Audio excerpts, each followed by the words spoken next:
Hello everyone. This is Odi Adelakun, the rest coach, and we have Whitney Gee on with us today. So this is Finding Rest with Odi Adelakun. And I'm excited because we're on video and we're also on my podcast. So definitely check out the live, well, not live, but the YouTube video because you get to see myself and Whitney, and also I think it'll be a little bit more engaging. So thank you so much, Whitney, for joining us. And I'm going to actually read her bio. So she has a very interesting line of what she's been through over the past 15, 20 years. Whitney, is that correct? Yes. So Whitney Gee is the co-creator of the internationally recognized wellness retreat and coaching business, and it's called The Whole Experience. Whitney left corporate America to seek her passion, and Whitney partners with Tamika, if I'm correct, I hope I'm pronouncing that correctly, to help women connect with a greater sense of holistic wellness. They seek to revolutionize the way women approach health and wellness. So Whitney did receive her yoga certification, which I think is awesome because I love yoga, and she did it in India. So definitely we're going to be talking about that because I'm so interested to know more about that. Also, she's a certified personal trainer and a Reiki practitioner, which I am thinking of doing. I'm in the works of doing that, so we'll be talking about that too.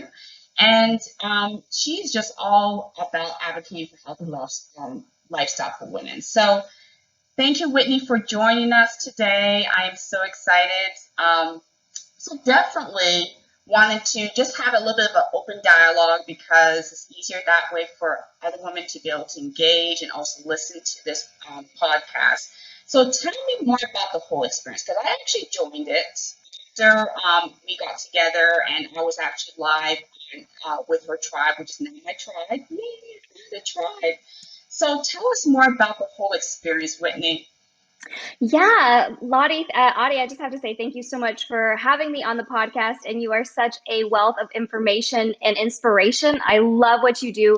I think rest is one of the most overlooked components to a health and wellness journey. So I am just such a fan of yours, and I'm thrilled to have you not only in my tribe, but getting to co-create and collaborate with you is just such a dream come true. So to your question, the whole experience was the brainchild of myself and my business partner, Tamika. We were both in corporate America, and we hit kind of that proverbial burnout when I was like, there's got to be a better way. And I was really just working 9 to 5 plus some. And I just really, really recognized that I wasn't walking in my passion. I wasn't living a lifestyle balance. And Tamika kind of was on that same trajectory. So we met at a cafe in Bali. And as it had it, we both had very similar passions, and we were birthday twins, both born on August 29th. And we both just had birthdays. And I was like, I don't have anybody to celebrate with. She's like, me either. So we went out dancing. And that's how all best relationships are formed, is a good night out on the town. So we really put our heads together, and we saw the retreat spaces being very linear. So it was really like you already had to look like you had a six-pack to be at a lot of these retreats. And they didn't seem very inclusive. They didn't seem very representative of the diversity that Tamika and I represented. I'm Chinese American, she's Jamaican Canadian. And we really wanted a place for women of color and people of all backgrounds to come in, and all shapes and sizes, and not have to feel like you have to be a certain way by the time that you get to this retreat space. So that was 4 years ago. Since that time, we have hosted retreats in Greece, Italy, Colombia, Bali, all over the world. And it's just been such an amazing experience. We've been recognized by AARP, Essence Magazine, Thrive.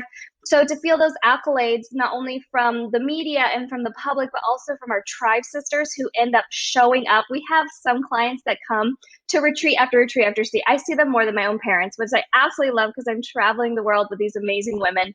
And we really focus about holistic wealth and balance. And I think, Odi, to your point, is like the first retreat that we ever hosted, we were like, these women are coming to Bali. We're going to jam pack every single minute.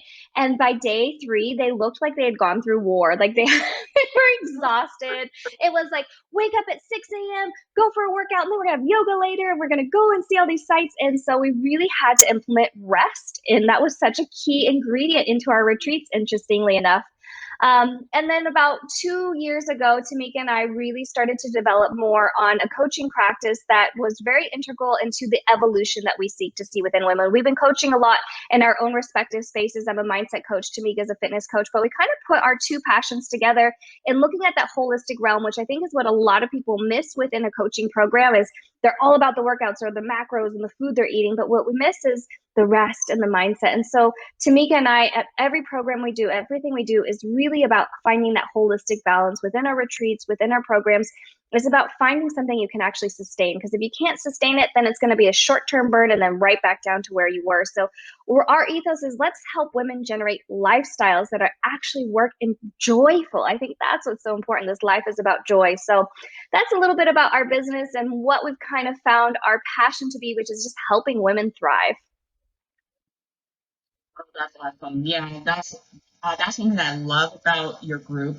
When I joined and actually spoke, and I thought about, because I was actually trying to find a group of women that I can actually see in person. Well, not really in person, but we were able to actually do videos, we were able to do lives, we were able to talk with each other, and I felt so comfortable and at peace. And I'm like, you know what, I'm just gonna join. Like, what is it? It's $40 a month, and I think that's awesome because I get people to speak with. I have my coaches there that are helping me, and also I feel a balance. And I think that's one thing as women that we tend to lack in our day-to-day lives, is finding that balance and finding that group of people that we can speak to, even if it's not every day, but just trying to find a way to just peel off of people of their ideas, of what they've been doing on a daily basis, their meal plans. And that's one thing I love about your program. So the meal plans with the whole experience does comprise of more of a vegetarian, vegan. You can add a little meat to it. I was a vegetarian for quite a while, for several years, and I went back to being meat because of my family, and things were just chaotic. So I decided today that I'm done. So I'm done with meat again. So I'm going back to being a vegan vegetarian right now. I'm trying to get rid of the dairy, so I will get rid of the dairy very soon. But that's one thing that I love about this program. So I would like to ask, in terms of that balance. So with the whole mind, body, and spirit. So I know with the program you have like yoga, you have like the full body fitness, and then you have your meal plan. So can you just talk about that in detail on what the plan does have? Absolutely. You know, I think a lot of women, particularly when they get kind of fixated, like the summer's coming up, okay, I got to shred. And we get super hyper focused on how can I do it the most? We call them Debbie do it the most. And unfortunately, that's not really sustainable. And what you end up doing actually is overtaxing your system, which can lead to burnout, which can lead to your muscle fatigue, and it can actually take you longer to get into your goals. So it seems very counterintuitive, but without kind of incorporating something really holistic that incorporates some of our program is go out and get 10,000 steps in nature. Heck, go out and get 8,000 steps. Just get your body moving a little bit. And I think we kind of bring it back into looking at things like the blue zones. And those are some of the areas that have been identified as some of the healthiest people in the world.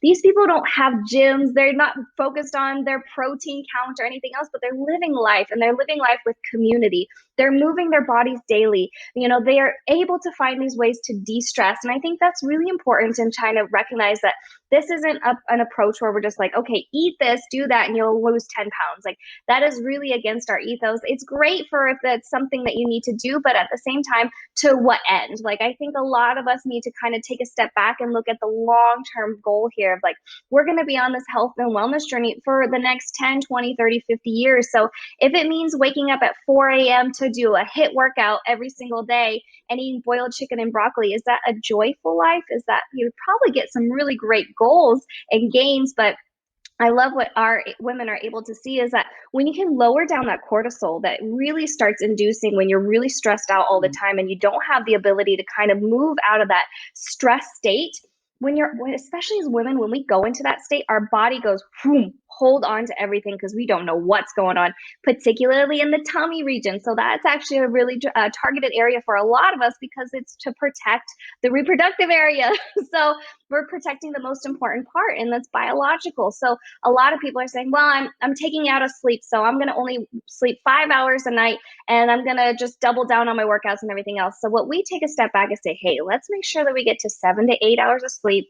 If it means we do a 20-minute workout and we get out and walk outside for 30 minutes, that's great. That's amazing. That's really a system that your body can sustain and is good for in so many different ways. It starts lowering down that stress. It's something cathartic. Bring your family out so it's a bonding experience and build in that community or accountability like our tribe has of like, let's be in this together. It doesn't have to be a solo mission.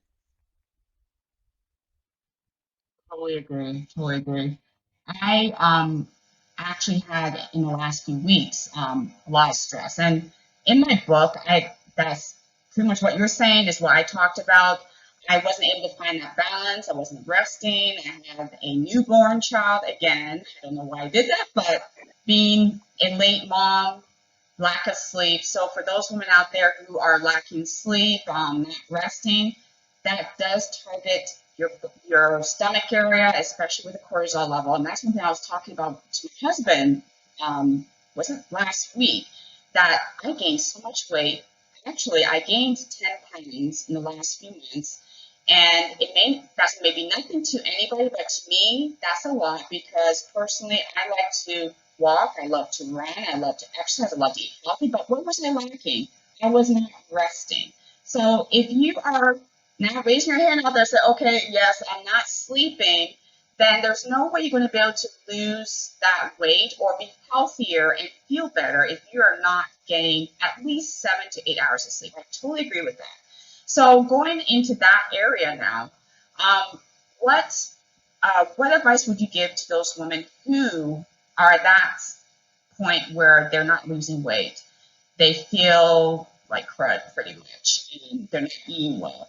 What is one thing that's besides sleep, what is another thing you would recommend for them? Absolutely. What we love to do is implement the 1% rule. I think a lot of us kind of say we get really bogged down by the macro picture and say, like, I need to lose 20 pounds like yesterday.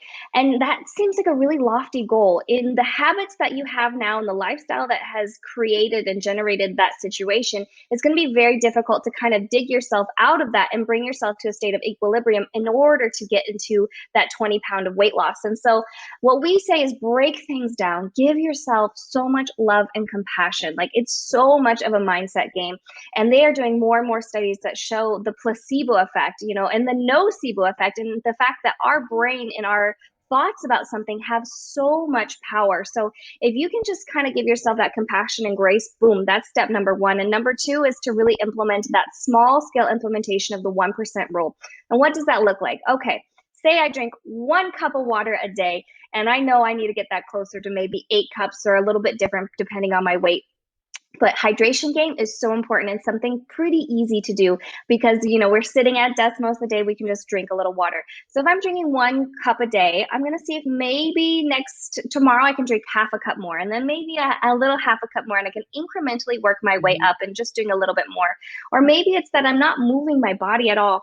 Can I set an alarm just to move my body for 5 minutes? And that feels good. I have a little bit more energy and endorphins. So maybe the next day I can set it for 7 minutes. And if you can just really honor and celebrate those small wins, you're going to gain the momentum and the energy that's going to take you farther rather than being like, I didn't do the 10,000 jumping jacks I said I was going to do today. I might as well just quit. And we do that heck at our all clause. Mm-hmm. Yes, and that's how I never believe in diets. I never believe in really setting those things, and I kind of stayed away from it. I always did my own little thing, but I felt as I was getting older, I needed that push, I needed that encouragement. I did try some other things. I'm not going to really mention it here, but I felt that I didn't have that culture and the tribe to help me push forward. So I'm glad that your program definitely will help other women to be able to find that balance, find that rest, and be able to feel better for themselves. And definitely, it's not about weight loss, ladies. It's not about trying to eat healthy all the time, but it's just to make those little changes, as you said, Whitney, each and every day so that you can feel better for yourself and for your family and for your loved ones. And with that, one question I would like to ask is in area of goals, so goal setting. So you mentioned about the 1% rule, saying those small goals each day. So when it comes to exercise and just finding a balance, and even with the meditation, which I love to do on a daily basis, and I love those 4 to 5 minute meditation videos that you do, or it's really nice because that's the first thing I do. So when I wake up, I that's in my Bible, then I usually listen to meditation and just sit still for a minute. And a lot of us don't sit still. I think in this society, we move so much from the time we wake up till the time we go to bed. Our minds are going 100 miles per hour. We don't let go of everything. We try to help everybody but ourselves. So I saw in your Facebook, that's on Facebook today. I just peeked because I was working. So I was like, oh, Whitney's on live. I'm like, I can't get on because I'm working. But I peeked to see what you were talking about after. And you were mentioning about your daily routine. So first thing in the morning, which I love, because I believe that first thing in the morning is about you, not about anyone else. So what are a few things that you did mention today in your live that you usually do? Yes, a morning routine, and it's taken me years to really figure out a good morning routine that I can keep up with consistently, because I used to be like, okay, I want a 5-hour morning routine and I'm going to do all the trending things. And it's really hard to keep up with everything. You know, you want to make a green juice and you want to do this and that. And the reality is there's some mornings where you've got 20 minutes, sweetheart.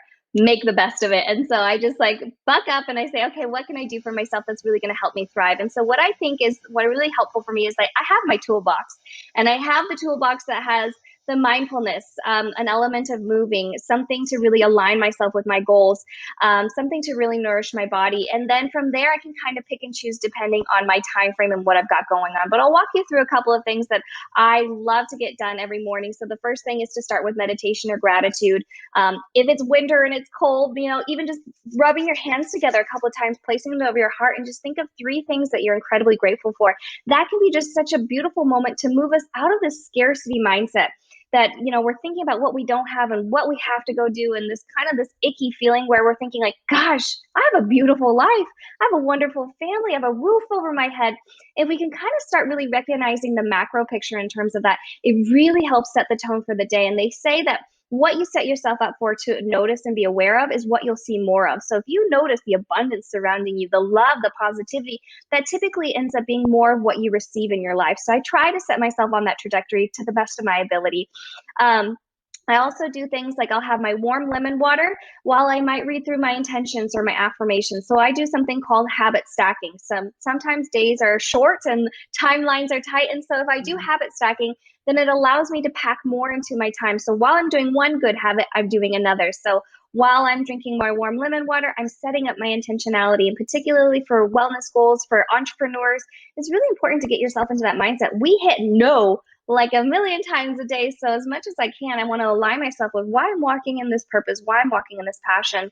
Another couple of things I do is a cold shower, super great for your vascular system, really good boost of energy. I live in Hawaii currently, so my days start at 5 a.m. because I'm chasing the East Coast time zone, which is 5 hours later. So by the time I wake up, even at 5 a.m., my clients are eating lunch. And so it's like, I need to be up and going. I don't have time to kind of ease my way into my day. So the cold shower is super good for me, boosts your immune system, gets the blood stimulating throughout the whole body. And then I typically try to do some kind of movement and always nourishing my body. Even if I'm on the go, I take the time to get myself something really good at nourishing, because that's what helps me thrive. There's a lot of different debate about intermittent fasting and doing bulletproof coffee. And I think on that note, it's just about finding what helps you thrive.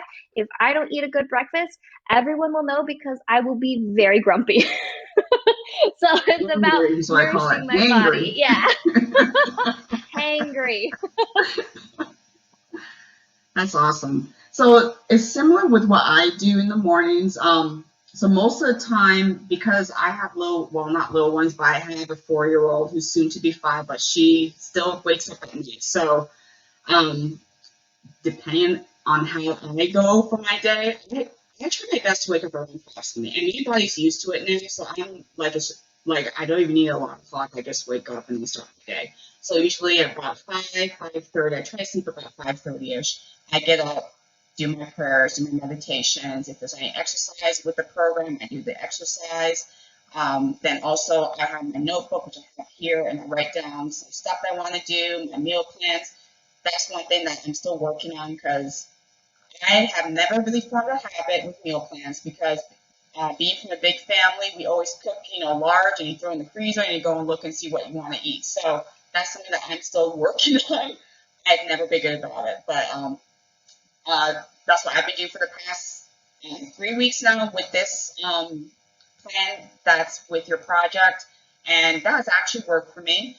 And also, I try to write affirmations, few affirmations down and things I'm thankful for, and then also try to take a walk if I can, and if I have enough time, at least 2 miles. So this morning I took a 2-mile run because I really just felt I need to run. I'm like, I don't want to walk, I need to run and write it off because I just feel I need to lay off my chest. So I ran 2 miles, and then I try to do yoga stretch. So yoga has been something that I have actually incorporated this year. It's been something that I've set each and every day. So I know you're a yoga instructor and you're certified, and I would love you to tell me what are a few things that you feel that are beneficial for those who want to start yoga? Because I know a few people that say that, oh, it's hard, but I know if it's just a 5-minute, even starting 5 minutes a day to just do a few simple stretches does a whole lot of wonders, especially if you have back pain, shoulder pain. I'm one of them, and I've done that, and it has actually improved with my stretching. So tell me some benefits of yoga for those who are interested. I love this question because I am obviously a huge supporter of yoga.